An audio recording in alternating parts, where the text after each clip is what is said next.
learn to speak English like a native.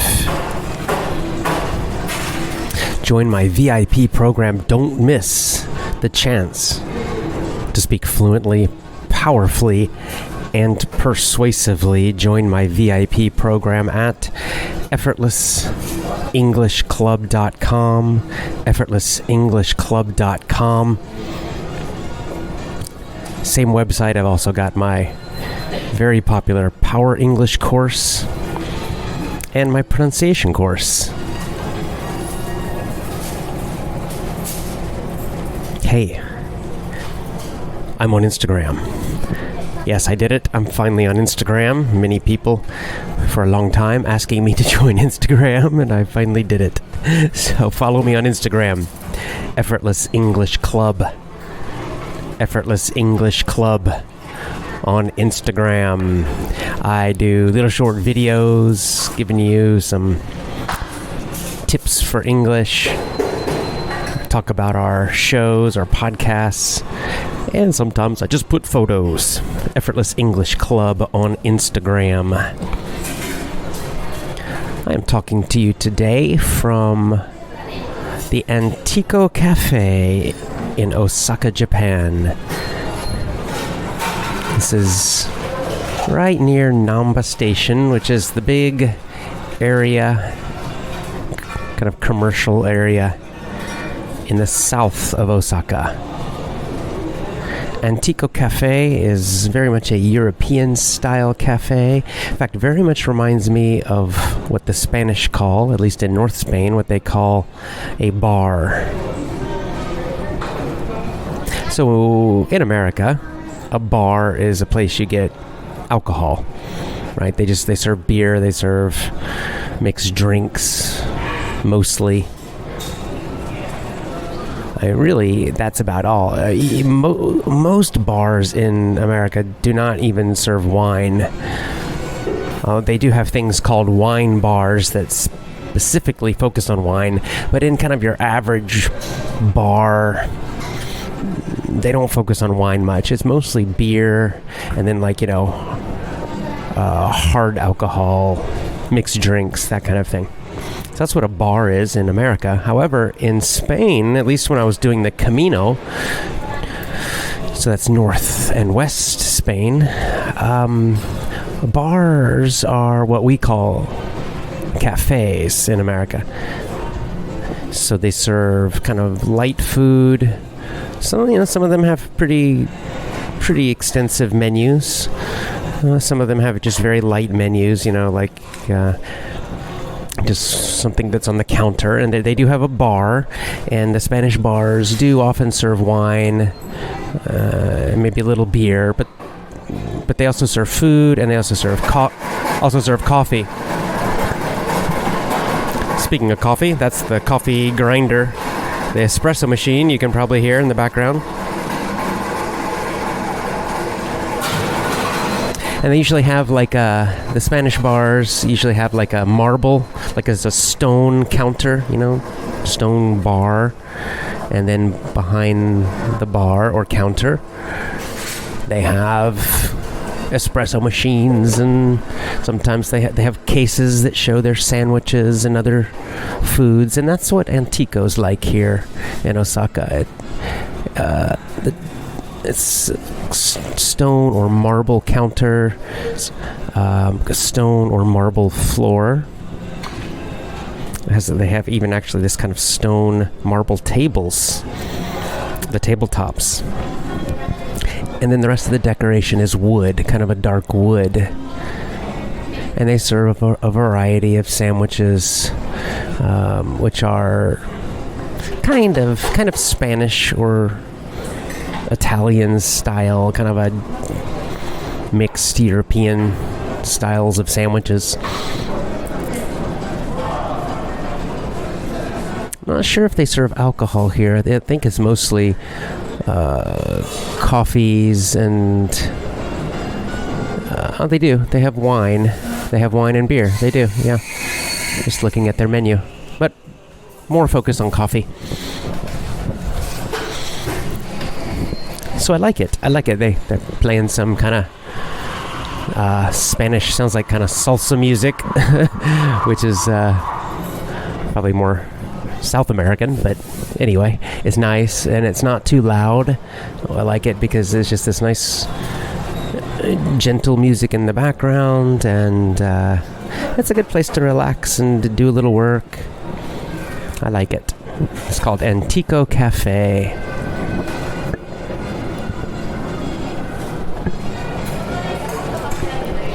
World Cup news.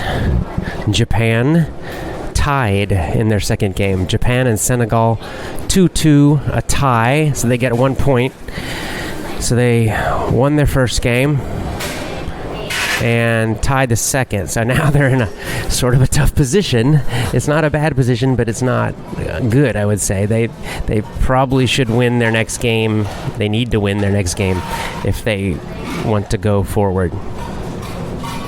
Their next game, their final group game, is against Poland. I don't know. If they had beaten Senegal, they would have been in a strong position, of course, with strong 6 points and probably through. But now it's kind of, now they have to really have a good performance in their final game. Hopefully they can go through. I think that's what most people in Japan probably hoping for. The Japanese national team is kind of similar to the American national team, meaning they're sort of so-so, compared to the really big, strong teams, the European teams, the South American teams, which are very strong.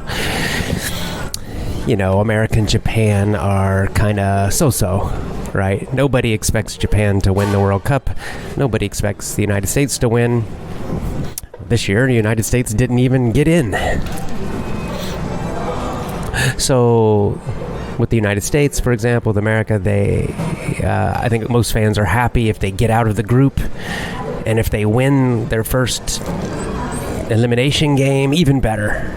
That's a great performance, and I think that's what most Japanese fans would also feel. If Japan gets out of their group, that's a good, solid World Cup for them. If they win their first elimination game, that's a great World Cup for them. So I'm hoping they can get through. Now, I know all the Polish fans out there, we're very popular in Poland. Effortless English is super popular in Poland. We have a lot of Polish fans.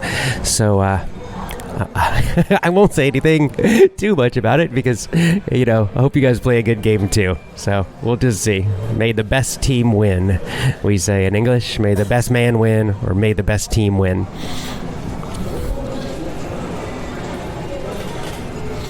The Effortless English show and podcast growing a lot recently, probably because I'm so active now. I've been doing a lot more shows, so I have noticed, looking at our statistics on YouTube and on the podcast, that we're getting a huge number of new people joining, so welcome to you.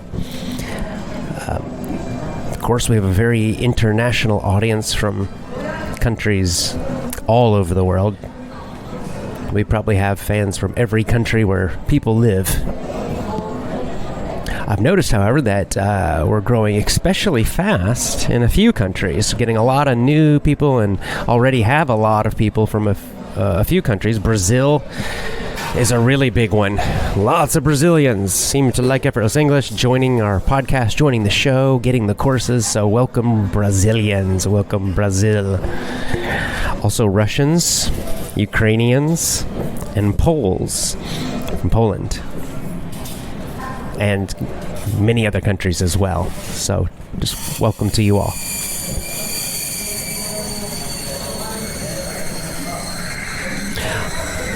A note about the podcast and the show. I'm going to reduce the time a little bit. I've been getting a lot of feedback that it was getting a little too much.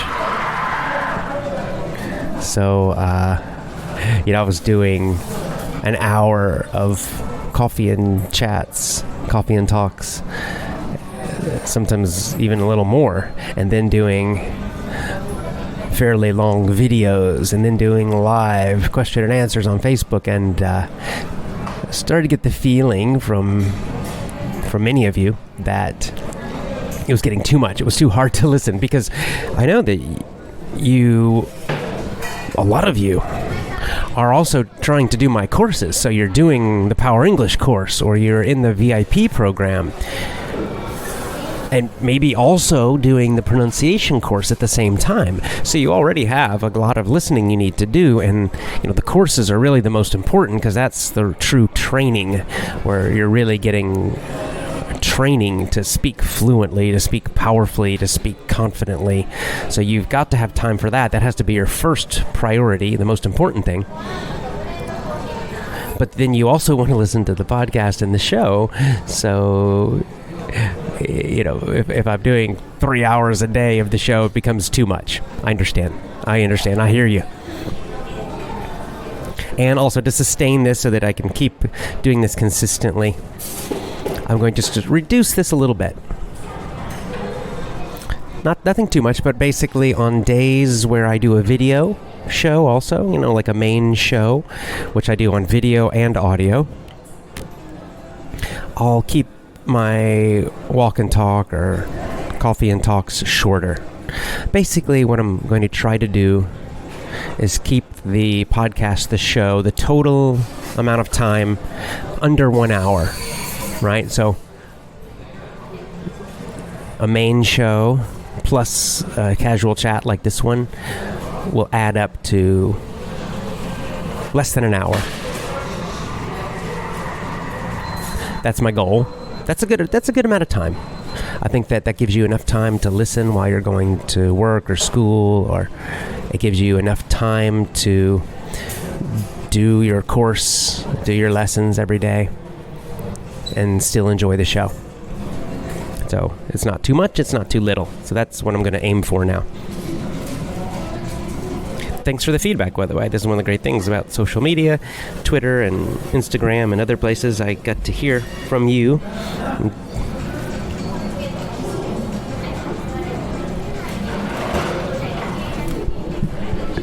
Let's talk about communication. Communication. There's a lot of confusion about communication, and maybe you get stressed about communicating in English. I know there's a lot of people who are focused on the TOEFL or the IELTS exam or the TOEIC. Really get stressed about this too. And there's this mistaken idea that you need to be complicated. You've got to use all the perfectly precise grammar, get the grammar 100% correct, and you've got to use those big vocabulary words. That's what it means to be a good speaker, to be a powerful speaker. But it's wrong. It's not true. It's, in fact, exactly wrong. 100%.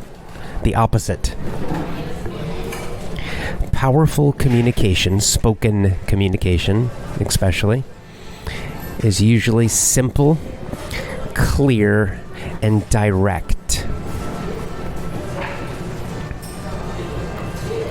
Simple, clear, and direct. Think about it. In this modern world we live in, there's so much noise. We're constantly having noise, talking, media coming at us through our phones, through our computers, through our television, through the radio.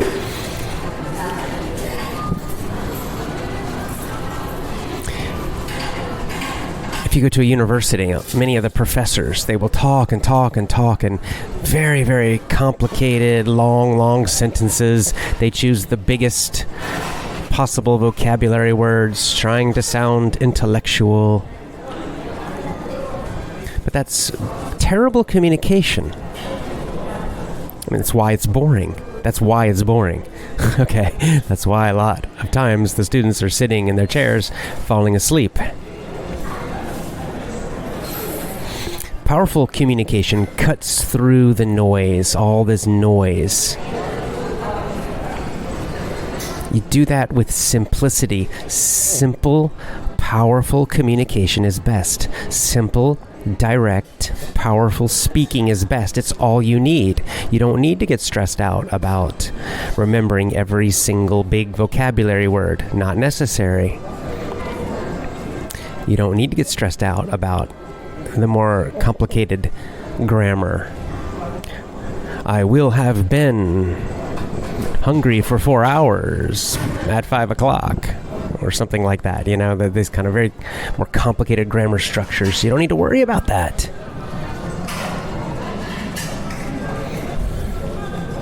Simple, direct, powerful. That's what is effective in the real world. That's what gets results. That's good news for you. I'll give you an example. I think an example that everyone can understand. Imagine you're a young man and you have a girlfriend and you're in love with her and you want to communicate, you want to make her to feel good, to feel loved, all of that. So imagine two different methods for this, two different ways of speaking and communicating. Method one, boy number one, young man number one, gives a long romantic speech with poetry and, oh my God, your eyes are so beautiful. They're like the moon in the blah, blah, blah, blah, blah, blah, blah, on and on and on, long and complicated metaphors and using big words and so romantic and on and on and on and on and on. Long and complicated. Telling his girlfriend. Many young men think that's the most effective way. It's not. Young man number two, one day, just stands confidently with his shoulders back, his chest is up. Nice confident body language. Slowly looks directly in his girlfriend's eyes and holds the eye contact. Gives a slight, small little smile. Nothing too big. And says slowly, simply, directly, you look hot in that dress today. And he continues to hold his eye contact and gives just a little smile. Try it. I guarantee, try both of those methods. I guarantee number two will get you much better results. You will get much better results from number two. Simple, direct, powerful. It's the same with job interviews. It's the same with sales. In fact, with sales in business, there's the stereotype, this image we have of the salesman who talks and talks and talks, and he talks super fast and blah, blah, blah, blah, blah, blah, blah. And, those guys can do okay, but actually the best sales just cuts through all that garbage. It's actually simple, real, direct, confident, nice, clear, direct, open communication.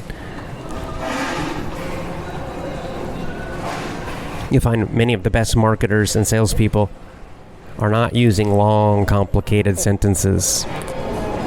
They're using simple, short sentences, the most common vocabulary, direct, confident communication. Again, same with job interviews when you're answering questions. Same in all parts of life. This is great news for you. It means with English, you can just focus on speaking in a simple, direct, powerful way. That's what I'm training you to do with all of my Effortless English courses. To get the results you want. Maybe the result you want is just to order food at a restaurant. Maybe the result is to have a nice chat with someone. Maybe the result is to do well in a job interview or to sell something. Maybe the result is to flirt with a girl or a boy. Whatever it is. Simple, clear, direct. Slow, strong, and confident. That's what the best, most effective spoken communication is. It's the opposite of what many people think. Simple, direct, clear, slow, strong, and confident is better than complicated, fast, confusing, weak.